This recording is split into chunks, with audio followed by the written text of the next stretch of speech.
guys. So welcome to my January wrap-up. This is the long expected and requested video. So here you are. Welcome. I'm in a different location because I switched rooms with my mom.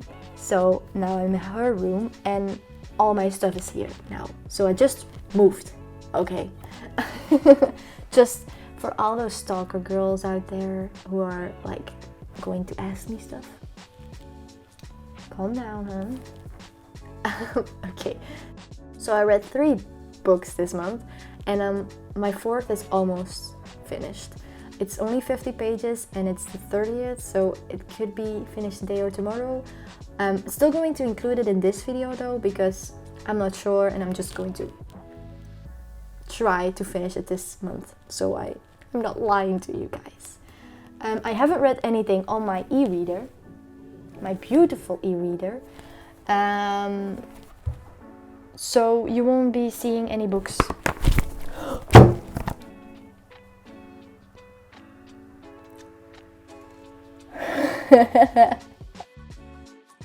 Seeing any books of my e-reader.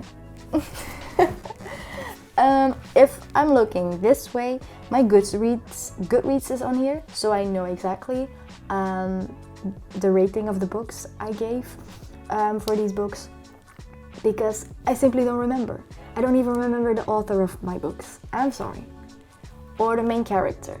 But I do remember the story, and that's what counts. So let's fly into the first book of this year. Yes, the first book of this year. And it was a 5-star review, guys. 5 stars. So it was a banger. Perks of Being a Wallflower by Stephen Chbosky. Do you say Chbosky? I don't know. Chbosky. Maybe it's a Chbosky? No, I don't know. Anyway, Stephen. But not the king kind. This was such a good book. You follow the life of this... I don't know how old he is. He starts high school. And I don't know how that works in America. For us, high school is like from 12, but I believe it's from 16 or something. Maybe 15. Let's say he's 15 or 14 or something. And he writes to somebody, his friend. He calls him friend. I believe I'm his friend. But maybe you believe he's writing to one of his friends in the book. I don't know, but for me, it's me. Because I want an extra friend.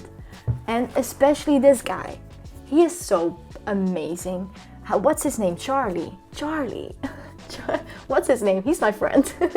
Anyway, Charlie is a bit different, which is alright. We're all different, but he's a bit different. And you know, high school in America, he gets bullied and he doesn't have a lot of friends, but he finally finds his group and like his place where he belongs, kind of, I guess. And you follow his journey through high school and these friends. I believe it's only 1 year, but I think I'm lying. And it's so precious. Charlie is so precious. I love them.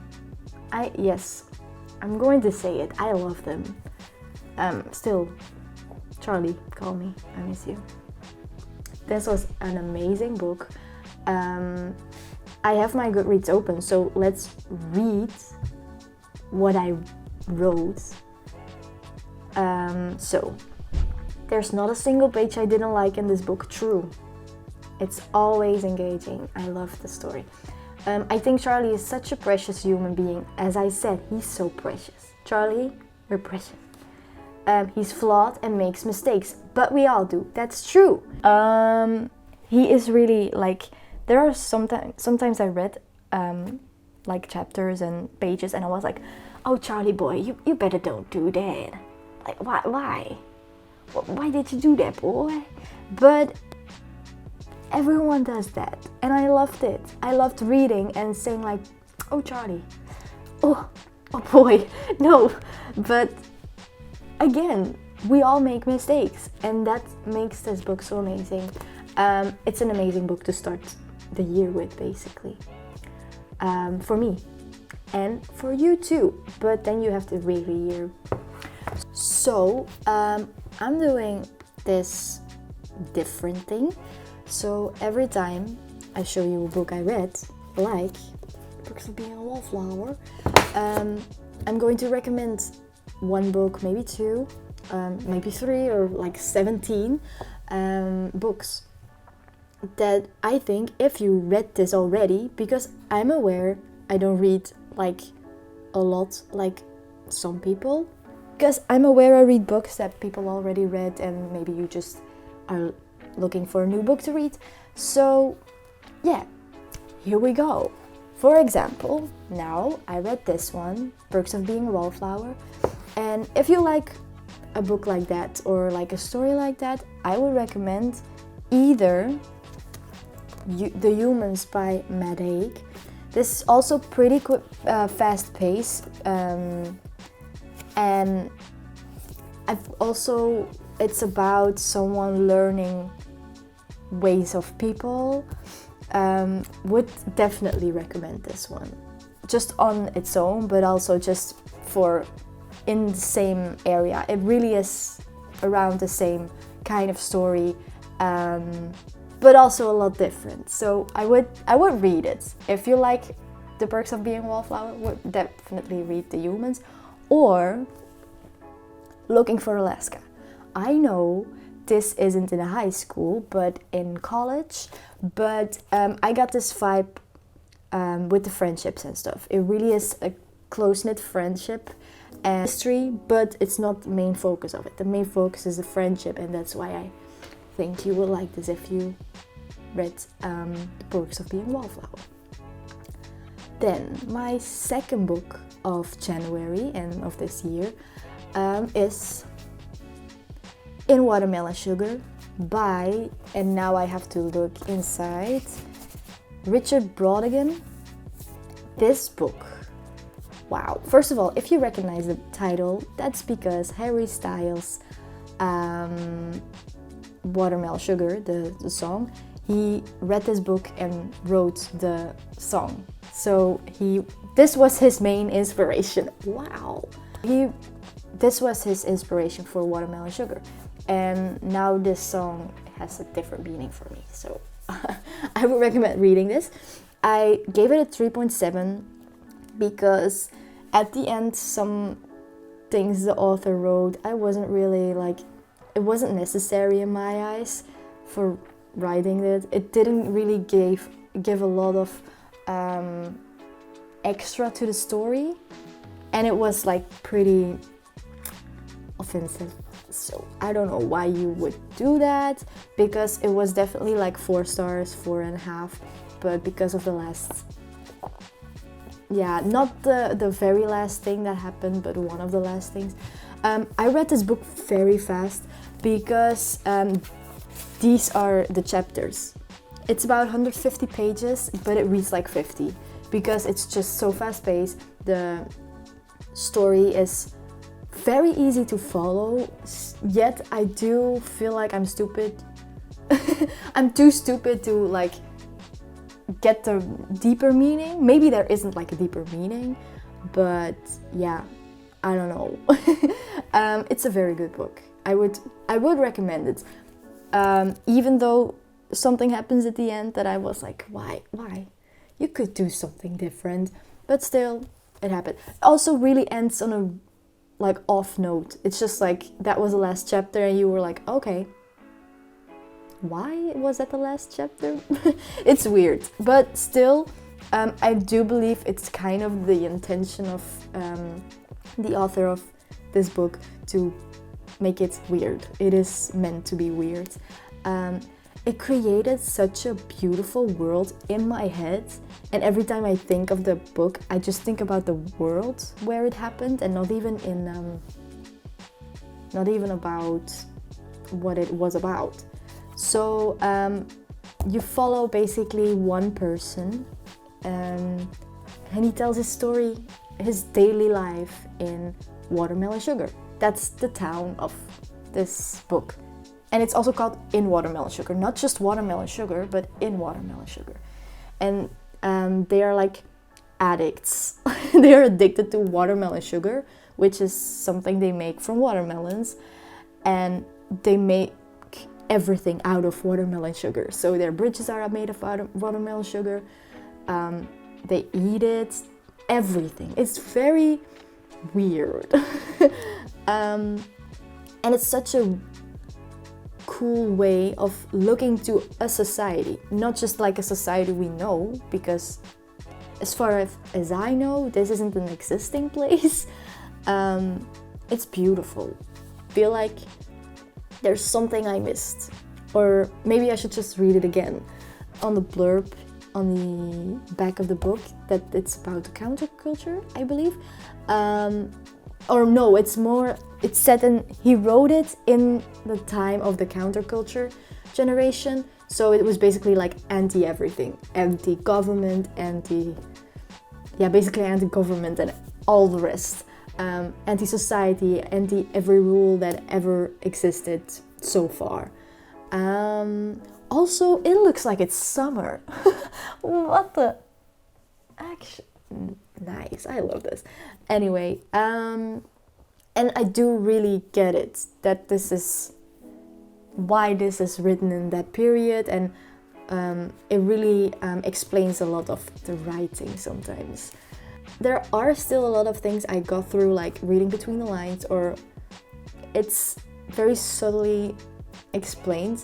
And again, it really gives you a point of view into society and how societies are formed and what makes you a part of society and when you're not, and what can we do to be a part of it, but why are some people not a part of it. It's really a really good book. It's very short and you can get a lot of it, so it really is worth the while. And get Harry Styles' song Watermelon Sugar High in such a different way now.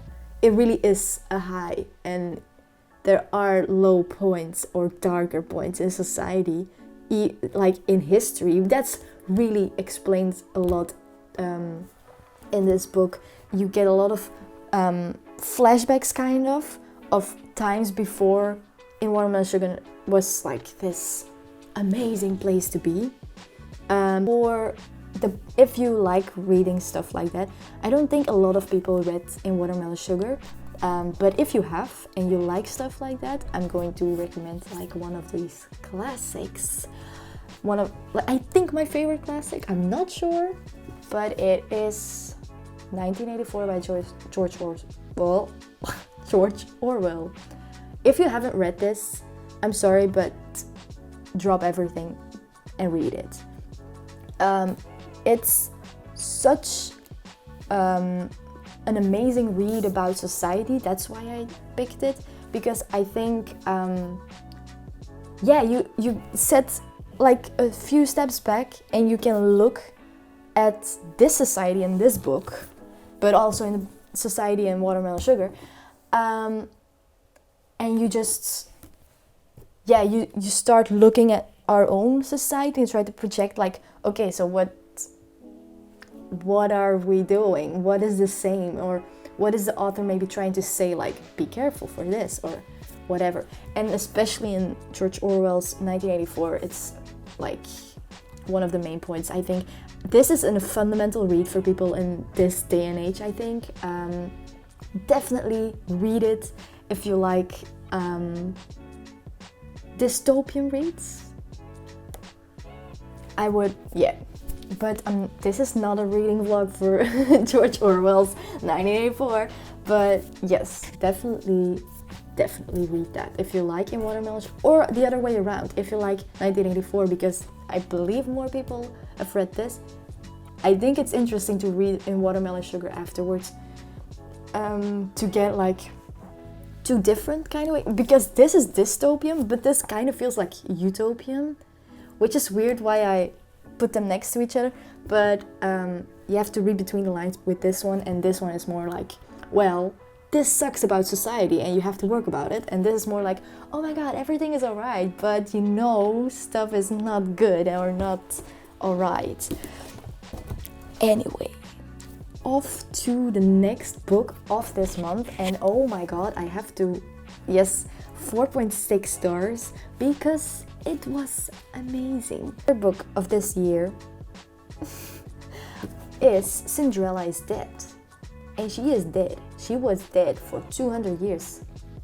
And we follow this girl called Sophia, and she lives in the town where Cinderella went to the ball and found Prince Charming, and they lived happily ever after, all that stuff. And this town is based around the fairy tale of Cinderella, so everything they do is according to the story. So girls have to go to a ball to find a man. I know, it sounds great. Plot twist, our main character, Sophia, is gay. So she doesn't really want to go to this ball, and her best friend, which is also kind of her secret girlfriend, has to go too. And they kind of get in a fight because her best friend, I don't know her name, I'm really sorry. Nope. Erin? I think it's Erin. Give me a second.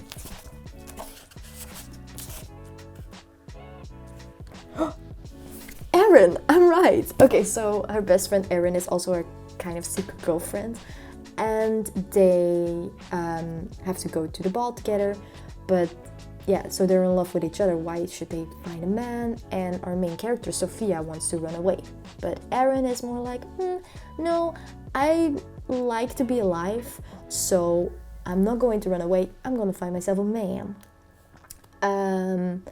And from there, it all starts, basically. So Sophia wants to run away, but they're still going to the ball.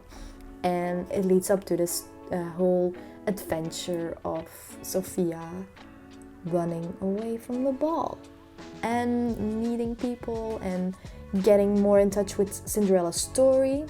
And yeah, I can't say much anymore. It's such a good book. It's so good. It's such an engaging story, and there are also like so many plot twists. I couldn't believe what I was reading for most of the time. Every single time there was something different, and even the ending was like, excuse me, what in the Shrek is this? It was a plot twist you didn't see coming for like 20 miles. I'll make sure of what you see, I can't even speak of it. It's so good.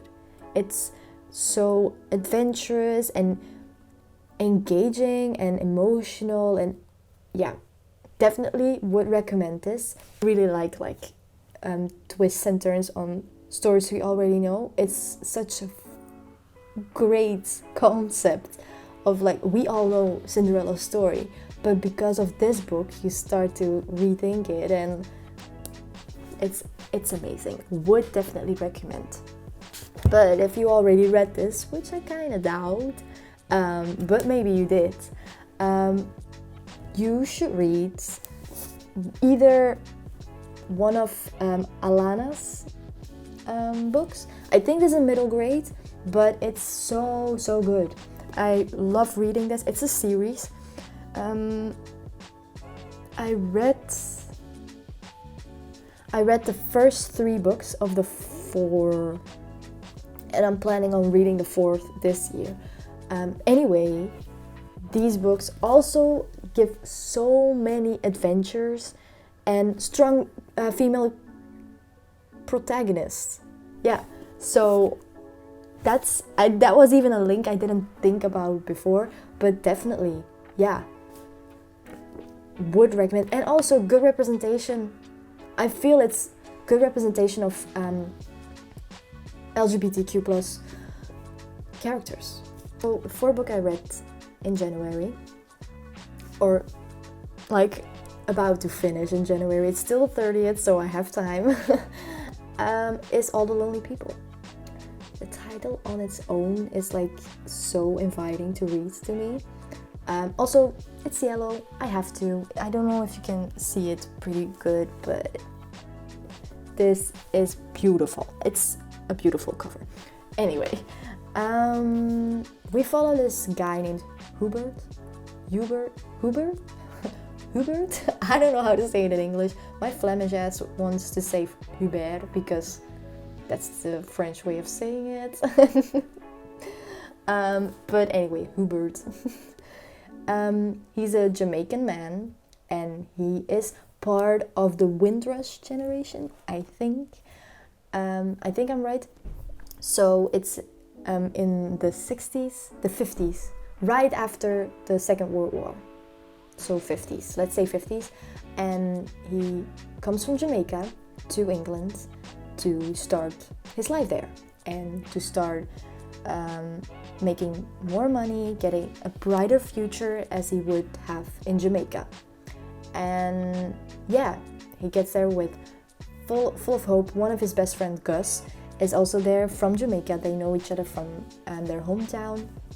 And he basically followed Gus because he was there first and he was like, okay, I have to do it too now because it sounds amazing. He gets there, gets a job, and it's so hard to read about how England's, like in the past, but also in present, but that's a different topic, but in the past how racist they were. Like Hubert gets beaten up just because he's black, and thanks to his few white friends, I guess. I do this because they're not really friends, they're just being decent and like normal people in my eyes. And yeah, so thanks to those people he gets out alive, or he gets a bit further in life. And yeah, it's really hard and sad to read. It's such a precious person. Hubert is one of the most precious people I've ever known. He's amazing. He really is. And he's funny, but also sometimes like flawed. And you think like, ooh, honey, no, you shouldn't do that. But everyone is flawed and everyone makes mistakes. Everybody has those days. Okay, so yeah, and you just follow his way in England, combined with the past and now the present, and you see why he's actually the way he is now. Yeah, I would definitely recommend this book. I haven't read it in total, so I can't say a lot just yet. I have a feeling how it's going to end, but it's good. It's really good. I would recommend reading, first of all, this one. This is so good, so good. You feel so much for every character, not even just the main character, but also like a lot of side characters, I guess. Would recommend. It's amazing. And then again, educate yourself, because I do feel like a lot of people will read this and be like, what? Why does this happen? Or is it like such a common thing? Or you just want to learn more about racial history in England, in the UK? Read this one. It's literally stating the facts and not even a one-sided story. You get a lot of stories packed in one book, and it's amazing. Yes, so that were the books I read in January, and maybe if this gets a huge plot twist at the end, which I doubt, I will still give the review of this, like my stars, how much stars I gave it on Goodreads in my next video, but I won't be going elaborately about it because I already did that. So yeah, I see you in the next one. Thanks so much for watching. I think it's going to be still a pretty long video, even if I didn't want to, but yeah. Anyway, bye bye guys.